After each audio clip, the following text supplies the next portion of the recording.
कहानी की शुरू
दोनों आवाज का पीछा करते हुए जंगल की तरफ गए जहां पर उन्हें हैंस मिला जो बहुत ज्यादा डरा हुआ था। हैंस ने कहा कि उसने आसमान में एक बहुत बड़े मॉन्स्टर को देखा है, इतना बड़ा था वो। शेफ को उसकी बात पर विश्वास नहीं हुआ और ऐसे ही कह दिया कि पुलिस स्टेशन जाके स्टेटमेंट दे दो। फिर जेक ने जंगल में एक हाथ देखा जिसकी शर्ट और घड़ी बिल्कुल डॉक्टर डेविड वाली थी। वो कल ही तो उससे मिला था तो उसने तुरंत पहचान लिया। अब डर फैलने लगता है। शहर में इमरजेंसी मीटिंग होती है। शेरिफ कहता है सब लोग अपने घरों में रहो, लेकिन त्योहार पास था और लोग मना नहीं कर रहे थे। मीटिंग में उसने सबको बताया कि एक अनजान जीव शहर के लोगों पर हमला कर रहा है। उसने लोगों से कहा कि थोड़ा संभल कर रहो, अपने घर के अंदर रहो जितना रह सकते हो।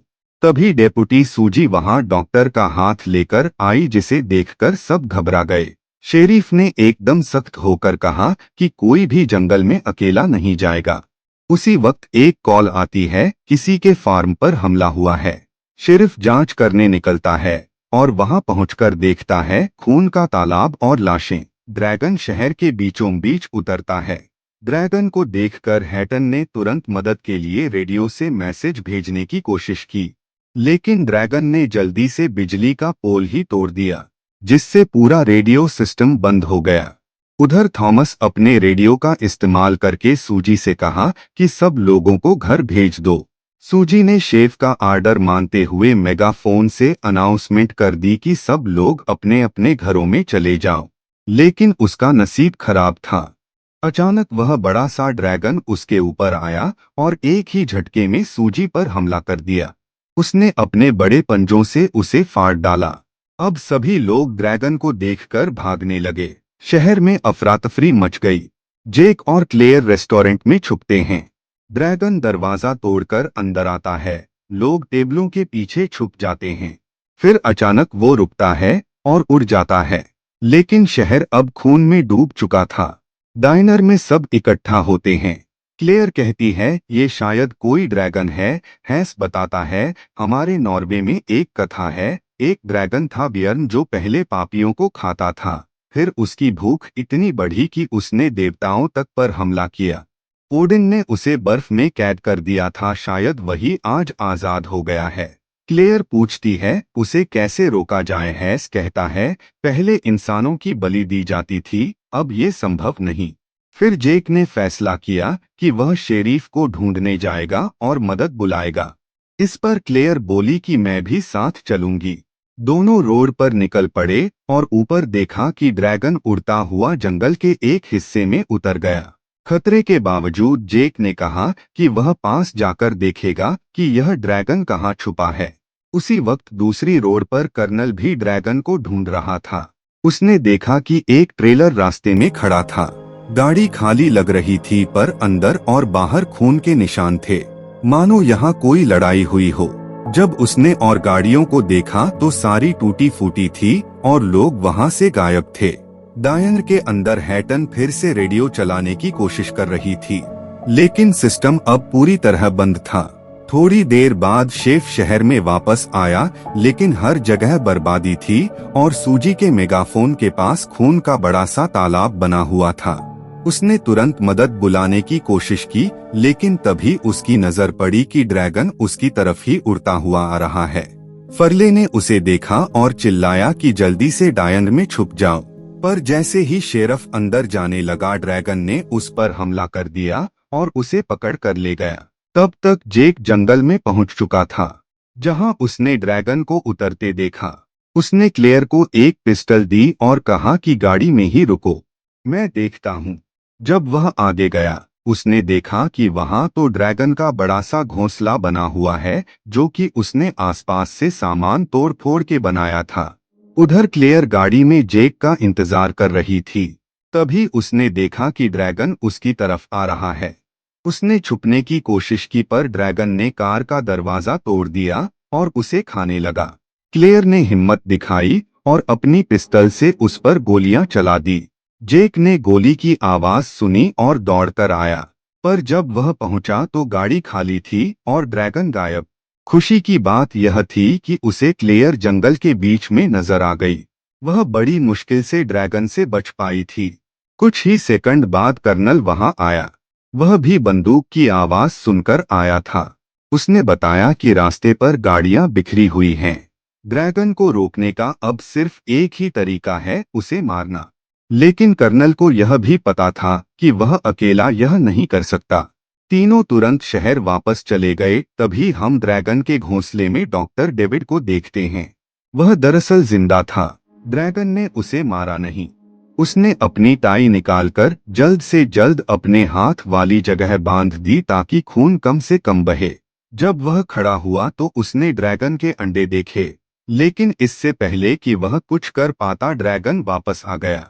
वो उसे अपने दांतों से पकड़कर शहर में ले गया। उधर ड्रैगन के जाने के बाद से क्लेयर और जेक ने कॉफी पी और थोड़ा आराम किया। वह बातचीत कर ही रहे थे कि तभी हेस ने कहा कि वियन वापस आ चुका है। सबने बाहर देखा तो ड्रैगन ने डेविड को जमीन पर छोड़ दिया, मानो वह चाहता हो कि वह लोग उसे लेने बाहर आए।